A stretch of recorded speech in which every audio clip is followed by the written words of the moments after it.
मंजिल उन्हीं को मिलती है जिनके सपनों में जान होता है। पंखों से कुछ नहीं होता मेरे दोस्त, हौसलों से उड़ान होता है।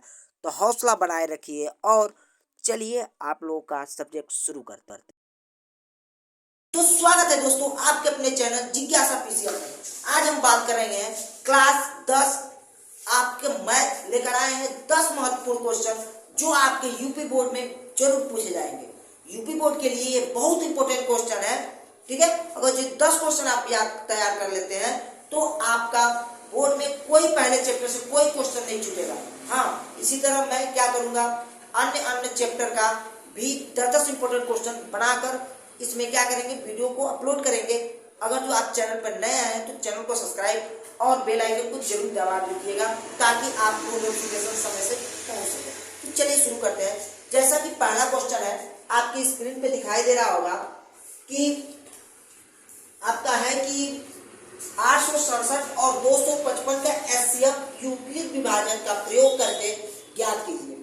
देखिए सिंपल ये होता है, आता तो है। लड़के क्या करते हैं, एचसीएफ यूक्लिड विभाजन का प्रयोग न करते हुए वो ज्ञात करने लगे हैं किस विधि से, भाग विधि से, क्योंकि भाग विधि से शुरू से पढ़े रहते हैं। आप यूक्लिड विभाजन का प्रयोग करके ज्ञात कीजिएगा, पूरा में पूरा नंबर मिलेगा। तो चलिए कैसे जानते हैं, कैसे ज्ञात करते हैं। मान लीजिए आपको दो संख्याएं दी होगी 867, हो सकता है और भी संख्याएं दी गई होगी, आपको पूरा भाग तो आता ही है 255, ये दो संख्याएं दी गई। अब कैसे करें, यूक्लिड विभाजन का सबसे पहले आप फार्मूला देखेंगे।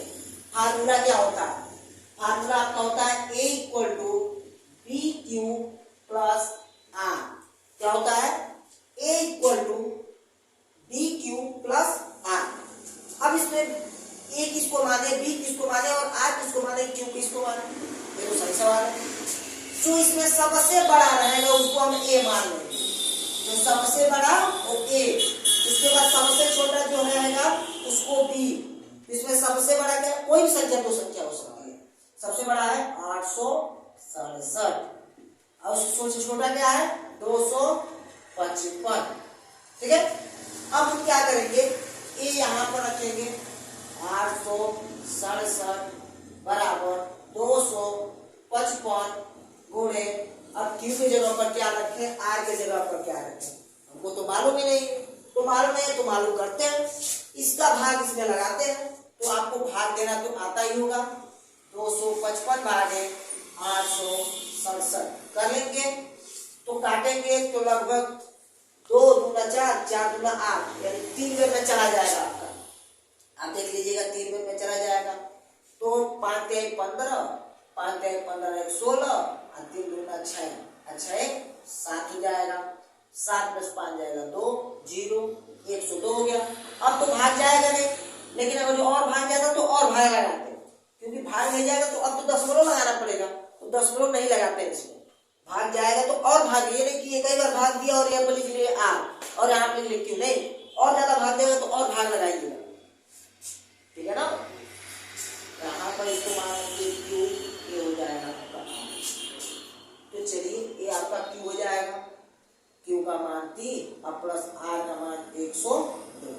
अब दूसरा स्टेप आप समझिए, ये तो आपका पहला स्टेप था। अब दूसरा स्टेप में क्या करना है, इसको अब भूल जाना, इसका काम खत्म। इसका अब यह और यह इसका काम है, इसका भी काम खत्म, यानी कि इसका भी काम खत्म और इसका भी काम खत्म, दोनों का काम खत्म हो जाता है।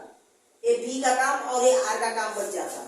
तो यहाँ पर इसको इधर भगा लेते हैं 255, ठीक है, और इसको यहाँ भगा लेते हैं, क्या हो जाएगा, यह इसको भगा देगा, यह इसको भगा देगा, यहाँ पर जाएगा 102।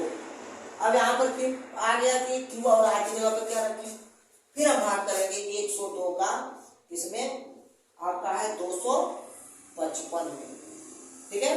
तो ये लगभग 2 बार में चला जाएगा, 2 बार में देखते हैं, 2 दूना 4, 2 0, 2 1 करते 2, ये हो जाएगा 5 में 4 जाएगा 1, 5 में 51 हो गया। अब भाग जाएगा नहीं जाएगा, ये आपका Q और ये आपका R हो गया। अब यहाँ पर Q का मान कितना हो गया 2 और R का मान 51 हो जाएगा। अब फिर क्या करेगा, यह इसको भगा देगा, यह इसको भगा देगा, ये इसको भगा कर यहाँ पर आ गया 102 और इसको भगाकर यहाँ पर आ गया 51। अब फिर क्या तब तक क्रिया करते रहेंगे जब तक r बराबर 0 ना आ जाए। दो ही लाइन में आ जाता है तो दो ही लाइन में लिख लेंगे, एक लाइन में 0 आ जाता है तो एक ही लाइन। कोई निश्चित नहीं कि इतना ही लाइन होगा, कितना भी हो सकता है, कितना भी कम हो सकता है। अब हम क्या करेंगे, दूसरा स्टेप फिर 51 का 102 में भाग करेंगे तो कितना बार में कटेगा, 2 बार में कट जाएगा। देखते हैं 2 1 कटे 2, 5 दूना 10 कट गया। अब आ गया 0, r बराबर 0, q बराबर 2, तो q बराबर 2 आ गया और r बराबर 0 आ गया आपका। जब ये r बराबर 0 प्लस का r बराबर जब 0 आ गया, ठीक है, तो अब हम क्या करेंगे, अब ये जो 51 जो है यही आपका एचसीएफ हो जाता है। यहाँ पर जो संख्या है तो एचसीएफ बराबर आपका 51 हो जाएगा x1। मिल गया आपको 2 नंबर, 2 नंबर समझ में आ जाएगा तो 2 नंबर मिल गया। इतना ही लिखना रहता है, आप लोग ऐसे कर लेते हैं। चलिए अगला क्वेश्चन देखते हैं। अगला क्वेश्चन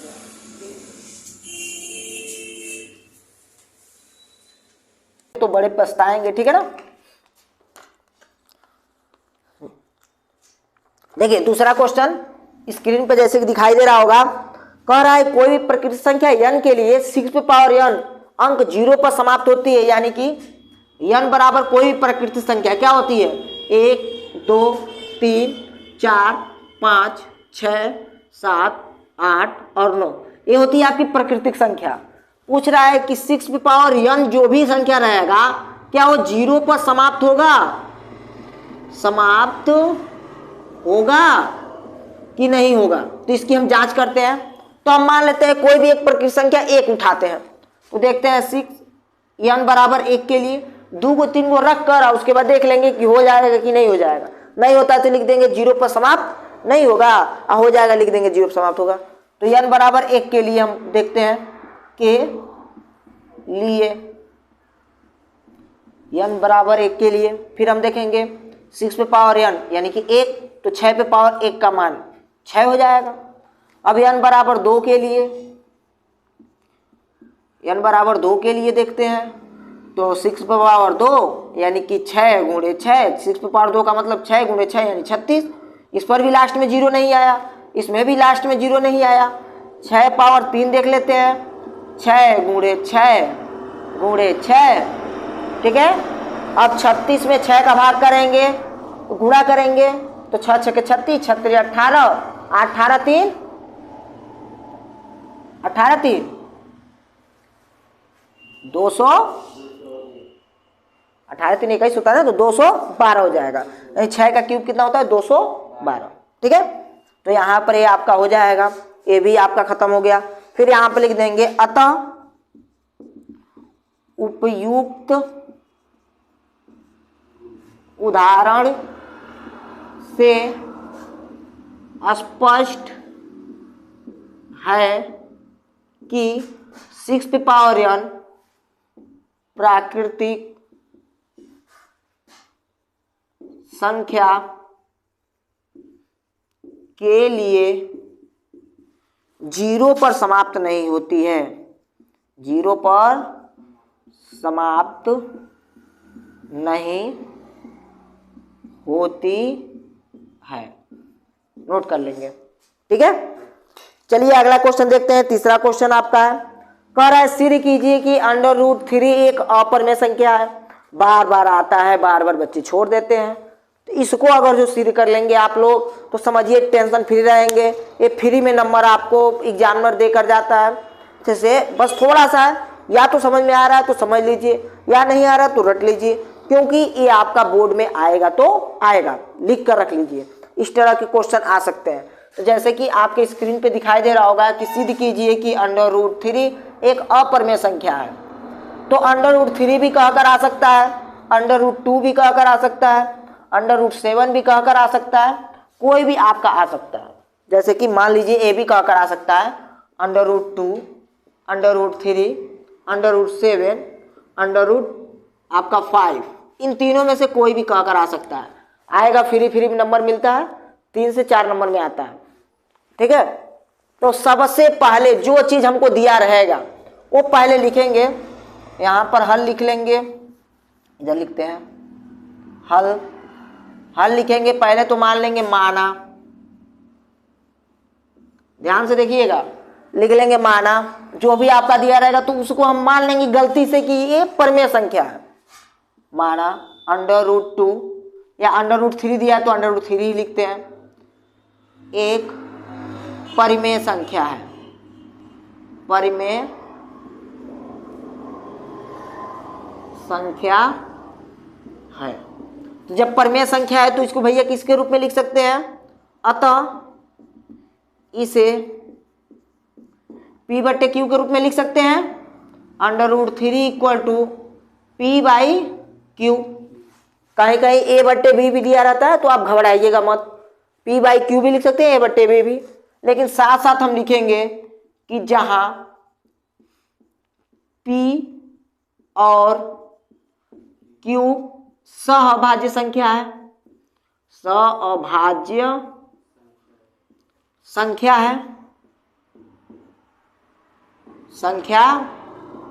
सहअभाज्य संख्या यानी कि वो खुद से कटे और किसी अंक से न कटे, एक और खुद से कटे, वो किसी और अंक से न कटे, ये दोनों एक दूसरे से न कट पाए।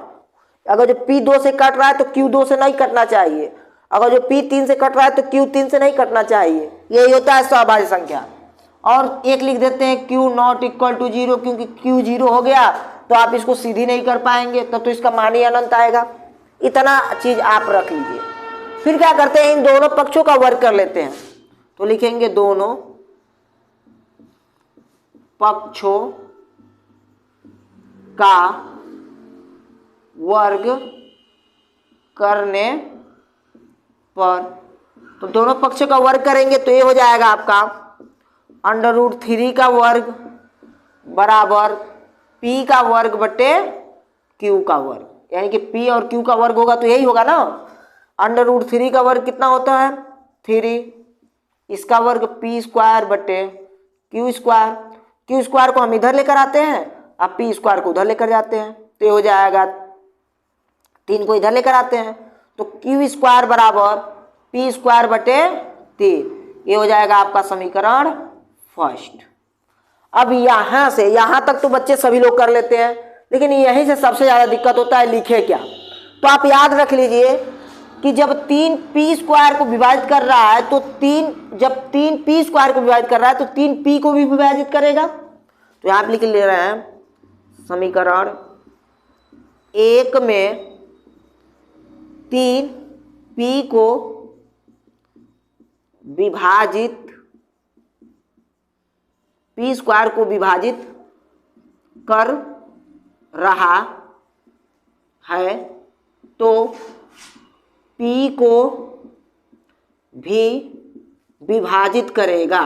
क्या करेगा, विभाजित करेगा।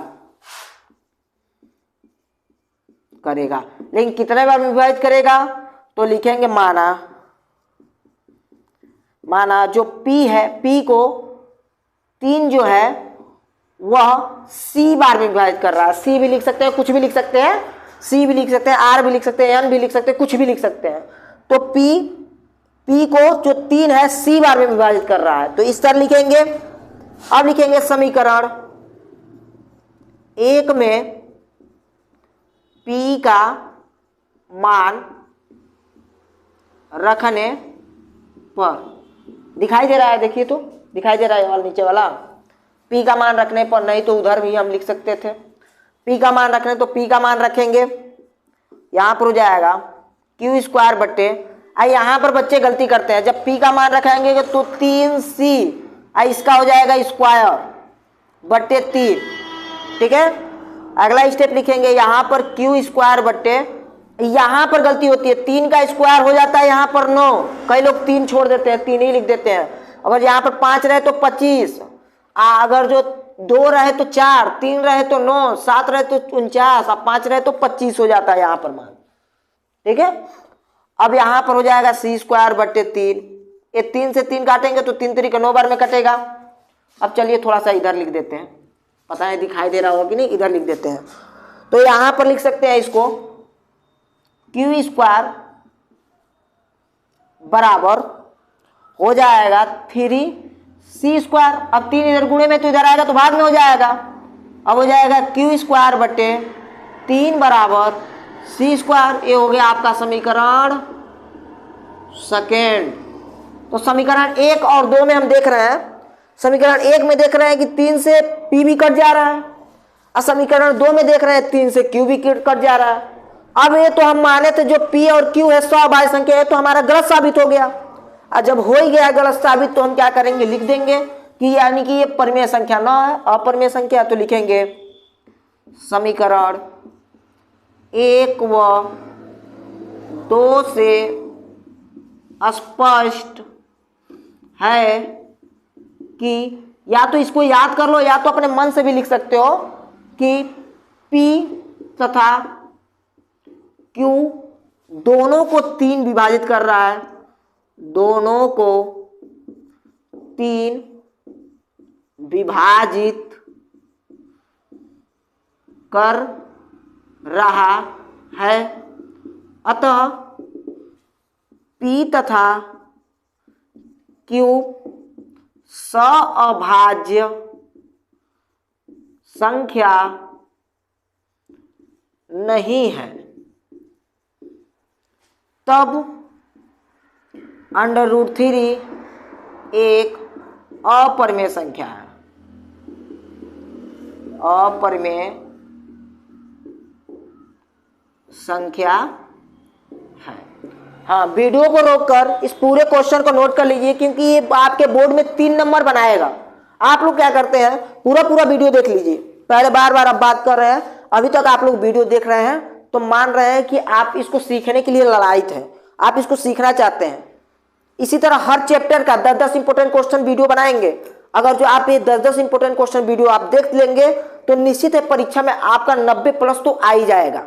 इस क्वेश्चन को लगाने के बाद ही अन्य क्वेश्चन को तैयार कीजिएगा, क्योंकि मैंने इसको अवतार, विद्या और अंशाल का निचोड़ निकाल कर इसको तैयार किया है।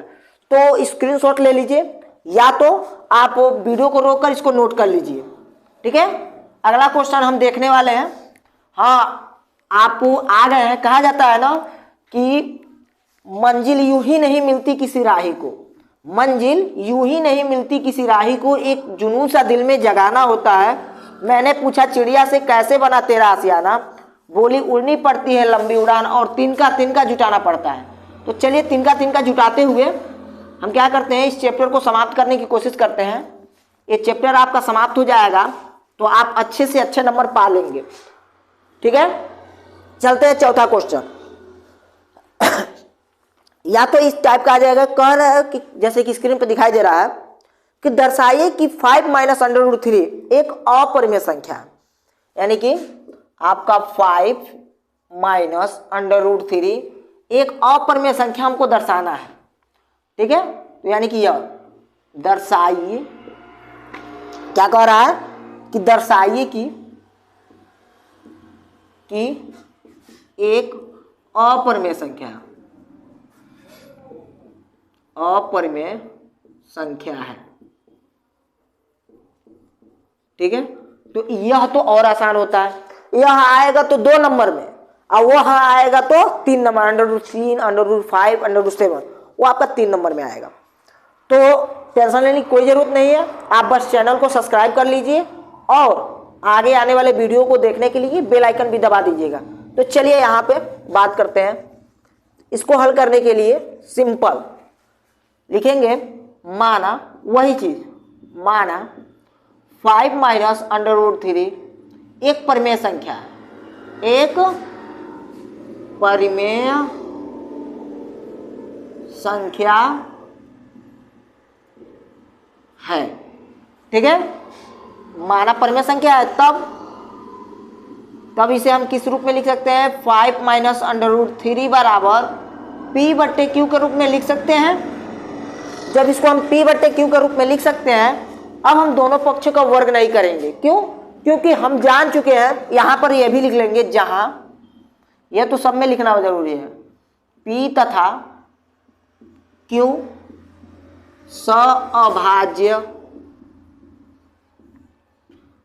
संख्या है। इसमें अधिक मेहनत करने की जरूरत नहीं पड़ती है। Q ≠ 0, इतना तो पीछे वाला ही लिखेंगे।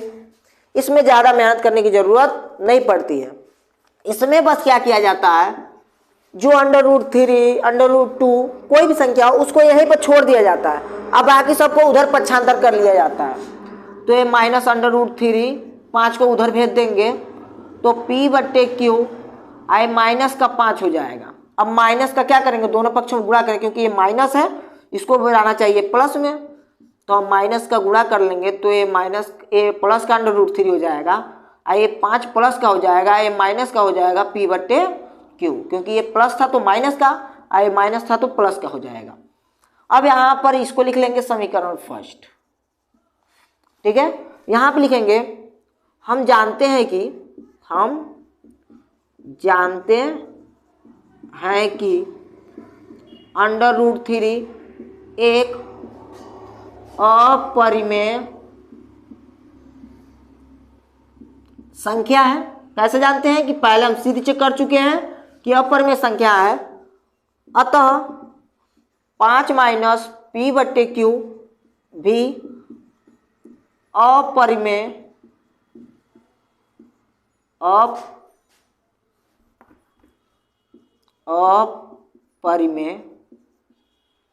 संख्या के बराबर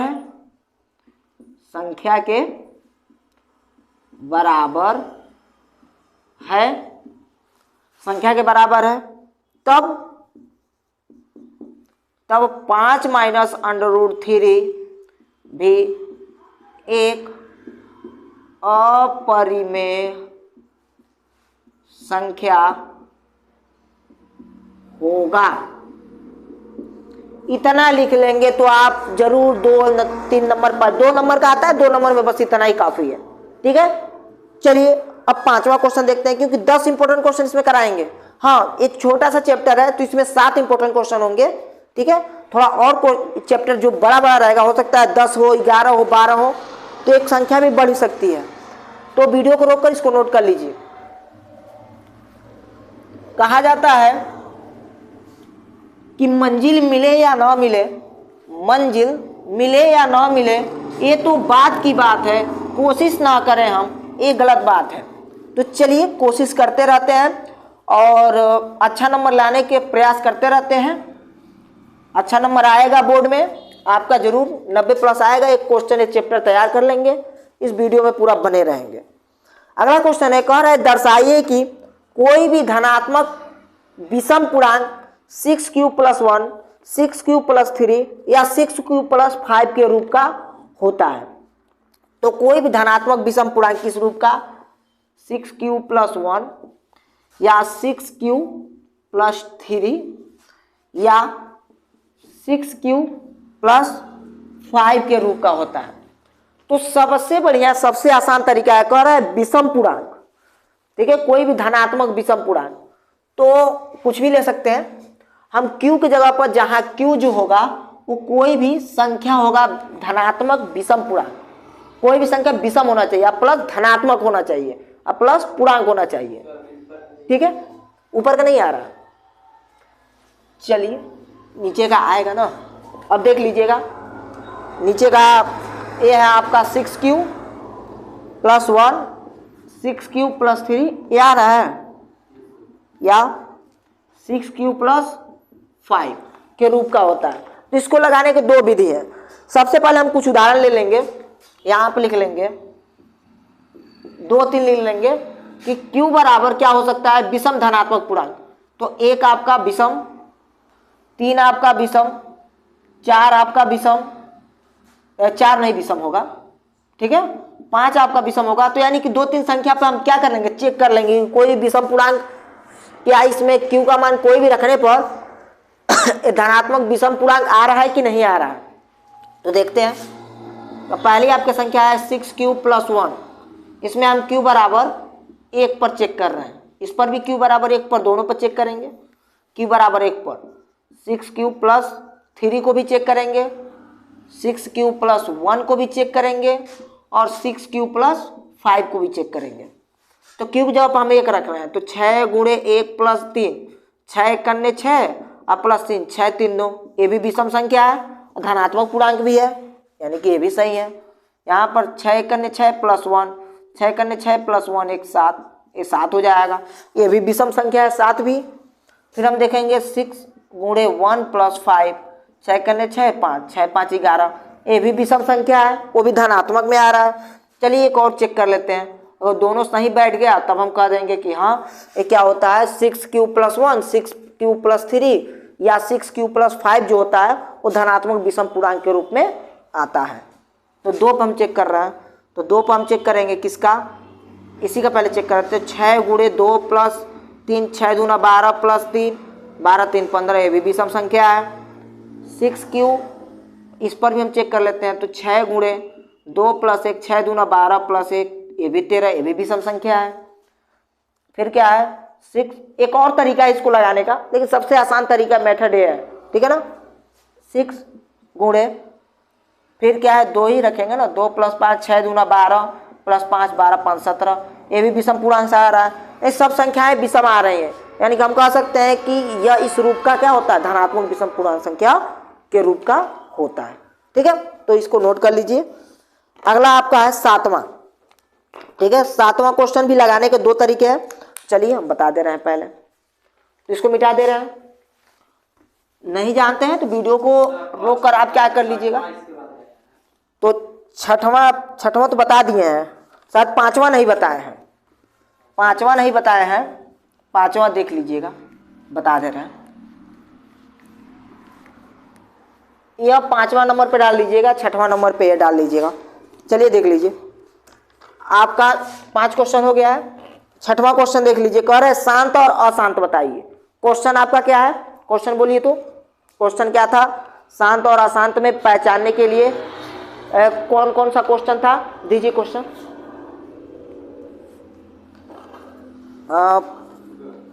क्वेश्चन हाँ ये आपका है 3/3125 और 15/1600 और आपका है 17/8 और आपका है 129/2 पे पावर 2, 5 पे पावर 7 और 7 पे पावर 5 और आपका है 29/343।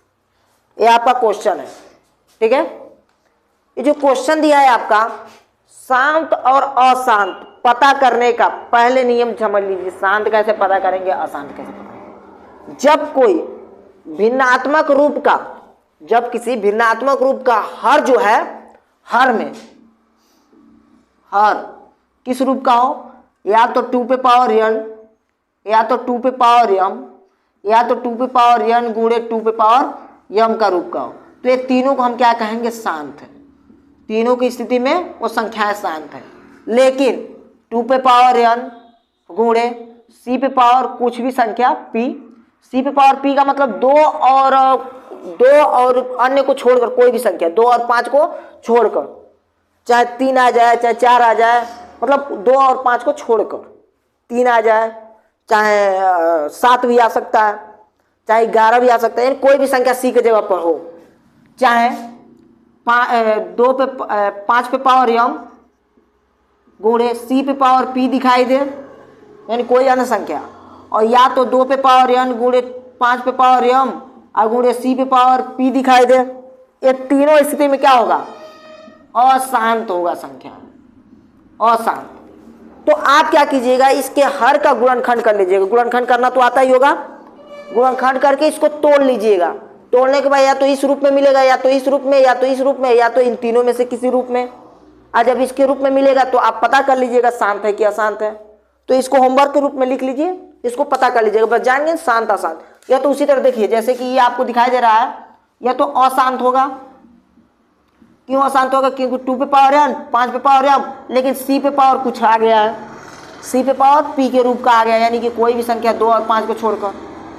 तो आप यह समझ लीजिए, ये अभी इसका भी गुणनखंड करेंगे तो 7 पे पावर 3 आता है, ठीक है। तो ये अभी नहीं होगा, यह आपका शांत होगा, यह अभी आपका शांत होगा, यह अभी आपका शांत होगा।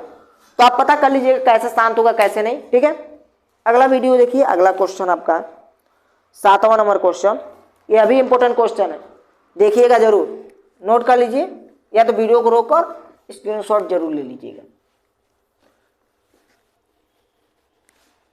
कहा जाता है कि रख हौसला वो मंजर भी आएगा, रख हौसला वो मंजर भी आएगा, प्यासे के पास समंदर भी आएगा, न हार थक के बैठे मंजिल के मुसाफिर, मंजिल भी मिलेगी और मिलने का मजा भी आएगा। तो चलिए शुरू करते हैं। एक क्वेश्चन है जैसे कि आपकी स्क्रीन पर दिखाई दे रहा होगा, 7वां क्वेश्चन, यूक्लिड विभाजन प्रमेयिका का प्रयोग करके दर्शाइए कि किसी धनात्मक पूर्णांक का वर्ग किसी पूर्णांक यम के लिए 3m प्लस 1 के रूप का होता है।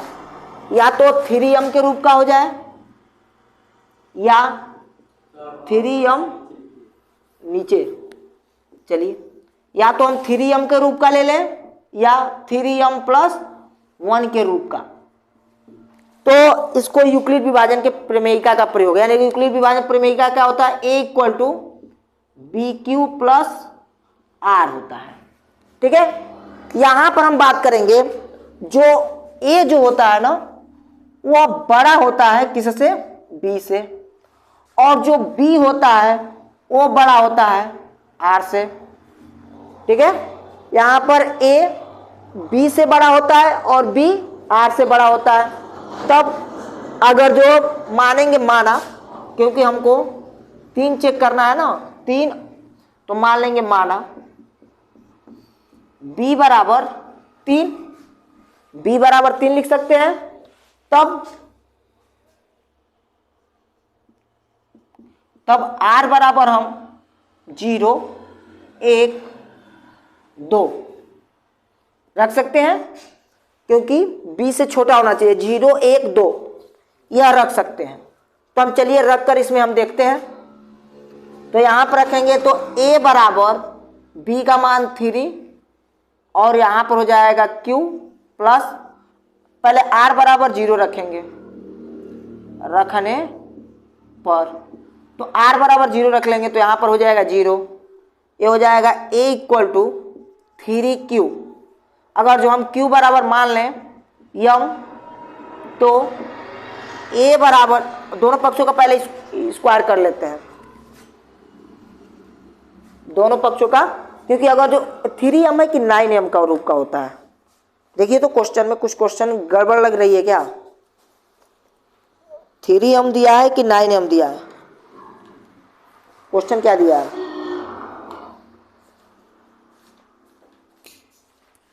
क्वेश्चन देखिए सही है, एक क्वेश्चन देख लीजिए सही होगा। अब इसका दोनों पक्षों का वर्ग कर लेंगे, दोनों पक्षों का वर्ग करने पर, क्योंकि वर्ग पूछ रहा है कि वर्ग 3m के रूप का होता है, तो दोनों पक्षों का वर्ग करेंगे तो a स्क्वायर बराबर 3q का स्क्वायर हो जाएगा। यहाँ पर a स्क्वायर बराबर, यहाँ पर क्या हो जाएगा, 3 3 के 9 और यहाँ पर q का स्क्वायर हो जाएगा ना। अब इसको हम लिख सकते हैं a स्क्वायर बराबर 3 गुणे 3q का स्क्वायर लिख सकते हैं। अब यहाँ पर लिख लेंगे माना 3q स्क्वायर बराबर m, तो यह हो जाएगा a स्क्वायर बराबर 3m। a स्क्वायर किसके रूप का हो गया, 3m का रूप का हो गया, यानी कि इसका। फिर अगर जो r बराबर 1 रखें तो इस रूप का देखते हैं होता है कि नहीं होता है। तो यहाँ पर a equal to 3q plus r बराबर 1 रखे हैं। अब दोनों पक्षों का वर्ग करने पर, दोनों पक्षों का वर्ग करने पर नहीं आ रहा तो इसको रख लीजिए, बस क्या करना है, 3m और 3m प्लस 1 के रूप का याद करना है। तो हम यूक्लिड विभाजन का जानते हैं कि a equal to B Q plus R होता है, a बड़ा होता है b से, b बड़ा होता है r से, तो r बराबर हम 0, 1, 2 रख सकते हैं। तो यहाँ पर एक बार r बराबर, पहले हम मान लेंगे b इक्वल टू 3, क्योंकि 3m और 3m प्लस 1 के रूप का कह रहा है, इसलिए 3 मान लेंगे। अगर जो कुछ और रूप का कहता तो जो देता उसी को हम मान लेते हैं। ठीक है, फिर r बराबर 0 इसमें रख रहे हैं, 0 रखने पे सिर्फ a इक्वल टू 3q। अब दोनों पक्षों का वर्ग, क्योंकि कह रहा है कि वर्ग करने पर इस रूप का होता है, वर्ग किए हैं तो ये हो गया। इसमें भी दोनों पक्षों का वर्ग, तो ए स्क्वायर बराबर 3q प्लस 1 का स्क्वायर हो जाएगा। यहाँ पर हो जाएगा ए स्क्वायर बराबर 3q यानी कि ए स्क्वायर यानी कि 9q स्क्वायर हो जाएगा प्लस बी स्क्वायर यानी कि 1 का स्क्वायर प्लस 2ab यानी 3 दूना 6q हो जाएगा। 2ab यानी कि 2 गुणे 3q गुणे 1 तो 3 दूना 6q हो जाएगा यह। अब यहाँ पर ए स्क्वायर बराबर हो जाएगा 6 को इधर लेकर आते हैं तो ये हो जाएगा 9q square plus 6q plus 1 का स्क्वायर तो 1 हो जाएगा। अब इसको हम लिखेंगे ए स्क्वायर बराबर, इसमें से हम क्या कॉमन ले सकते हैं, इसमें हम 3 कॉमन ले सकते हैं। तो जब इन दोनों में 3 कॉमन लेंगे तो यहाँ बचेगा 3 तरीके 9q स्क्वायर प्लस इसमें क्या बचेगा आपका, यह आपका हो जाएगा 2q प्लस 1। यहाँ पर मान लेंगे माना 3q प्लस 1 बराबर m, तो हो जाएगा ए स्क्वायर बराबर 3m प्लस 1। हो गया कि नहीं हो गया इस रूप का, तो यहीं पे आंसर लिख लेंगे, दोनों के दोनों आपका प्रूफ हो गया, ये लिख लेंगे। इतना लिख लेंगे, आपको पूरा में अच्छा से अच्छा नंबर मिलेगा। मिलते हैं अगले वीडियो में, तब तक के लिए जय हिंद। अगला चैप्टर देखेंगे, ठीक है।